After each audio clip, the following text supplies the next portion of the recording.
محترم سامعین کرام، چند نوجوان ہیں، اب اس واقعے کو اپنی اس نسبت کے ساتھ دیکھیے گا کہ جو ماہ مبارک ربیع الاول کی نسبت ہم بیٹھے، چند نوجوان ہیں، ایک بادشاہ ہے، ظالم ہے، کافر ہے، اور حضرت عیسیٰ علیہ الصلوۃ والسلام جب دنیا سے اٹھائے گئے اس کے بعد کا واقعہ ہے، اور جب دین میں غلو کیا گیا، بت پرستی دی گئی، تو وہ کہتا تھا کہ جو میرے بتوں کو سجدہ نہیں کرے اس کی گردن کاٹ دو، جو اللہ کی وحدانیت کی بات کرے اس کی گردن کاٹ دو۔ تو چند نوجوانوں کا قصہ ہے جس کی تعداد نہیں بیان فرمائی گئی، مختلف عدد ہیں، 3 سے 7 تک کی بات آتی ہے، اور اللہ نے فرمایا اللہ بہتر جانتا ہے کہ ان کی تعداد کیا تھا۔ تو یہ لوگ، یہ نوجوان اس وقت کے جو صاحب حیثیت لوگ تھے ان کی اولاد میں تھے، اور صاحب حیثیت کی نسبت بادشاہ کی طرف تھی، اور بادشاہ کا نام جو مفسرین کرام لکھتے ہیں وہ دقیانوس، تو اس کا نام دقیانوس تھا۔ یہ جو آج ہم سنتے ہیں نا دقیانوسی باتیں کہ پرانی اور غلط باتیں، یہ اسی نسبت سے بات کی جاتی ہے، دقیانوس۔ تو دقیانوس بادشاہ ہے، شہروں کے بھی نام ہیں، اور اس طرح ان جو نوجوان تھے ان کے بھی نام بیان کیے جاتے ہیں، لیکن واللہ عالم مقصد جو نقطہ کلام ذاتی نے عطا فرمایا، جو نسبت جو رہنمائی عطا فرمائی، ہمارا مقصد وہ ہو۔ تو ان نوجوانوں نے انکار کیا، بادشاہ نے رعایت دی، وگرنہ قتل کر دیتا۔ اس نے رعایت دی کہ تمہیں وقت ہے،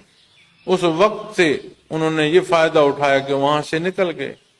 جب غار میں پہنچے جو زیادہ راہ تھا وہ دیا۔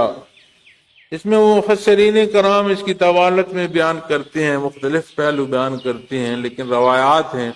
جو قرآن کریم نے ارشاد فرمایا، جہاں تک نبی کریم صلی اللہ علیہ وسلم نے ارشاد فرمایا، اس میں اس مقصد کو دیکھنا ہے جس کی رہنمائی ہے۔ تو اس غار میں انہیں نیند کا غلبہ اللہ نے عطا فرمایا، اور قرآن کریم فرماتا ہے 300 سال پورے اور 9 سال اوپر، یعنی 309 سال کا عرصہ وہ اس غار میں رہے۔ غار سے نکلے، ایک شخص ان میں سے گیا بازار اپنی خوراک لینے، ضروریات زندگی پوری کرنے، اور بازار میں اس کا سکہ اس موضوع کو کھولنے کا سبب ہو گیا کہ یہ کون ہے، کہاں سے آئے۔ پھر بعض روایات میں ان سے متعلق تفسیر بھی ملتی ہے کہ کوئی تفصیل لکھی گئی تھی کہ جہاں بادشاہ کا کوئی نظام ہے اس میں کوئی تفصیل بھی لکھی گئی تھی کہ جی یہ نوجوان ہیں، ان کے یہ نام ہیں، یہ نسبت ہے، اور اس طرح یہ غائب ہوئے پھر نہیں ملے۔ قرآن کریم فرماتا ہے کہ اللہ کریم نے ارشاد جو فرمایا قرآن کریم میں، تو ارشاد فرمایا گیا کہ انہیں نیند بھی دی،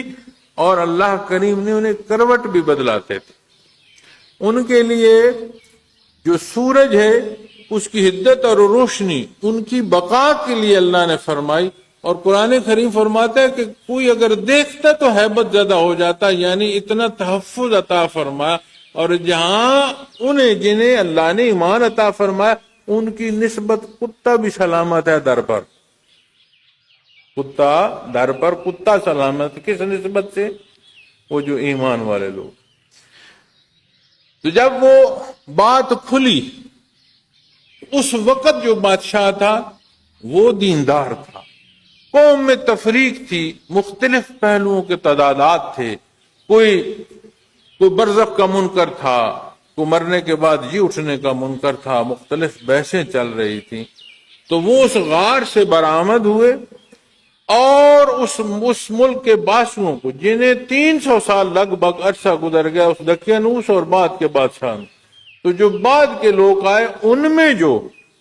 تفریق پیدا ہو رہی تھی حق و باطل میں، تو اللہ نے حق کو واضح فرمایا کہ اگر یہ 300 سال بعد اٹھ کر پھر تمہیں حق بیان کر رہے ہیں، اور اللہ نے انہیں حفاظت دی، اسی طرح مردے اٹھیں گے تو مردوں کے جی اٹھنے کا انکار کر لیں، تو وہ بات پھر اس قوم کے ایمان پر قائم ہونے کا سبب بنی۔